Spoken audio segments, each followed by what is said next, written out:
Na unajua hii watu ni wajeuri, wanadharau watu ya kanisa sana. Saa ile wametuma watu kanisani to discredit the altar inside the church. Ati ndio kanisa ya PCA itulie kwa vile wanadharau wachungaji. Huyu Sudi amepatiwa milioni 2 peleka kanisani ili watu watulie. Ni madharau si madharau? Let us respect the church and let us honor the altar. Hata kama ni nini, hakuna haja ya kutuma wahuni ndani ya kanisa. Tuheshimu kanisa kwa sababu even in all difficult times, watu wakipata shida wanapotelea ndani ya nini? Ya kanisa. So let us respect the church. We have a responsibility ourselves as the church to stand for the people of Kenya. Parliament has been captured. The opposition has been compromised.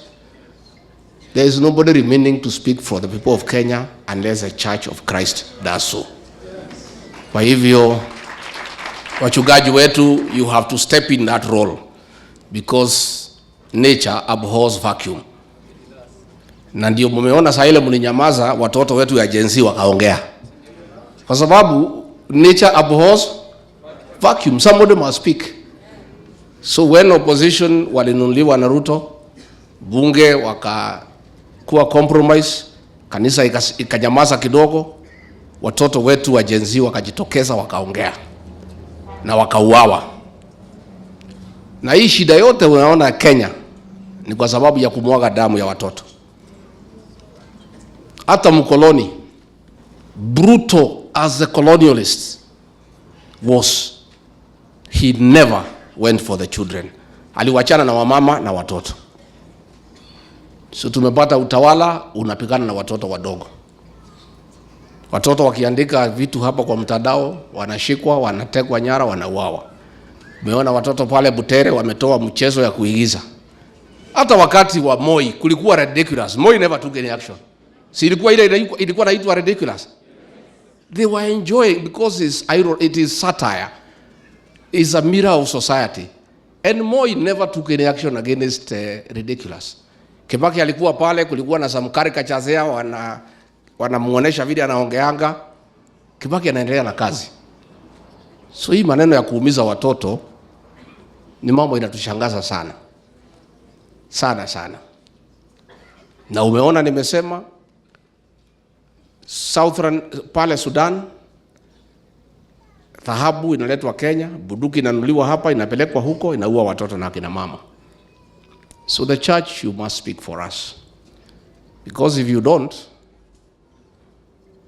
other people will come up to speak. Na watauawa. Na kwa sababu nyinyi hamwezi uawa, sasa nyinyi muongee. Si ndio?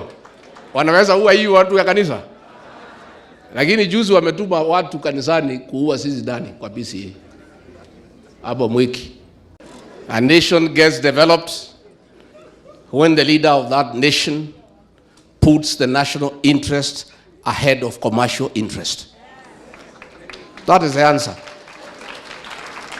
Uongoze Kenya, hapana weka biashara kwake. Kidu ukiweka biashara tunakwama. We have a responsibility, Bishop, also to give hope to our people. Kama viongozi, tukiwa kanisani. Watu ya payslip, simu mambo yenu imeharibika. The payslip has been raided. Tuliambiwa tutaweka pesa mfukoni, ile kidogo ilikuwekwa ikafanya nini? SHA inafanya kazi ama haifanyi? Watoto wa university wanasoma ama wamekuwa nyumbani? So if we are here in Katelembo, ni jukumu letu tukiwa nao viongozi to give hope to our people. Tumesikiza Wakenya wanasema tupangane, tutafute serikali mpya mzuri ya kusaidia Kenya. Na hiyo tunafanya. Na huyu kiongozi wenu Kalonzo Musyoka,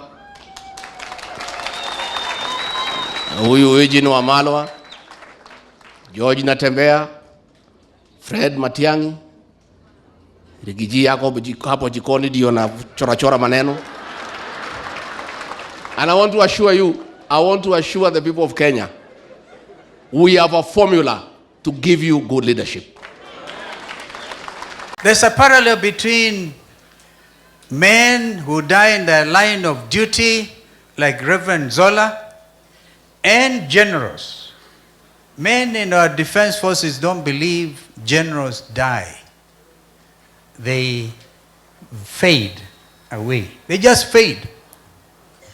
But has it occurred to you that today, again, a parallel? On this day, our chief of defense forces faded. Or did he die? The late General Ogola. His story is all over in the print media today. Allow me to repeat, I never like to talk much about my own experience, but I pray. I prostrate before the Lord. And I know that General Ogola was taken out.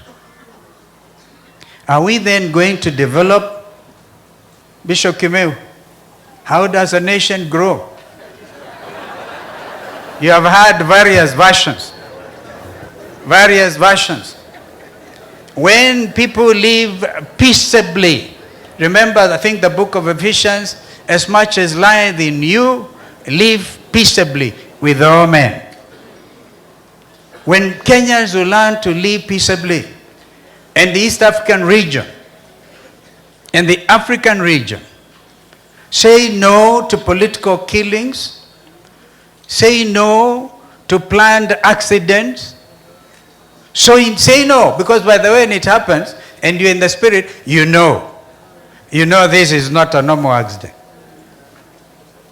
Therefore, when nations will tolerate dissent under our own constitution, which Mzee Kibaki bequeathed to this land, and we are honored to have worked with him, Constitution 2010, apart from our Bible, while we are here, if we are guided by the principles, the values under Constitution 2010, then there will never be political killings, there will be political tolerance, and people, men and women, will bring out the best in them without fear. You cannot have a nation develop out of fear, out of chaos. That is my prescription. And I know that this land will grow.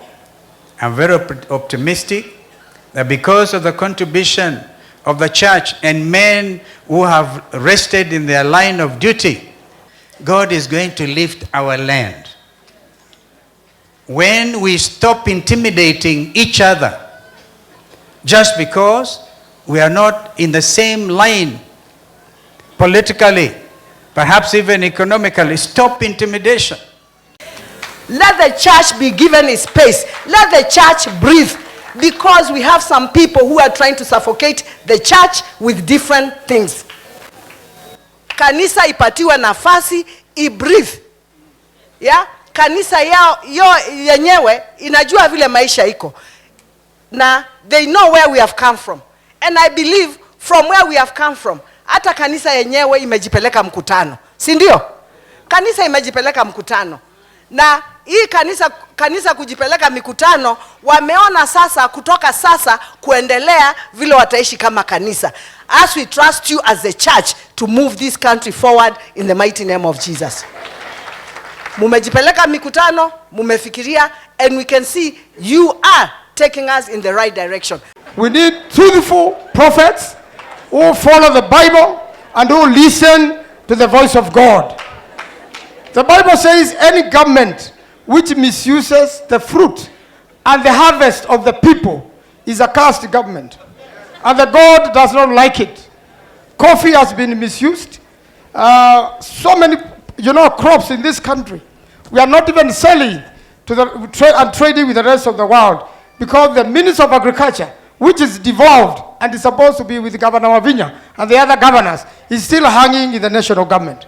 Health is still hanging in national government. Water is not being devolved. Roads are not being devolved. How do you expect the people of Kenya, who serve God and who pray God, to be served by such a government. So we want the constitution to be followed, and the bigger constitution, which is the Bible, to be followed, and the voice of God to be listened to,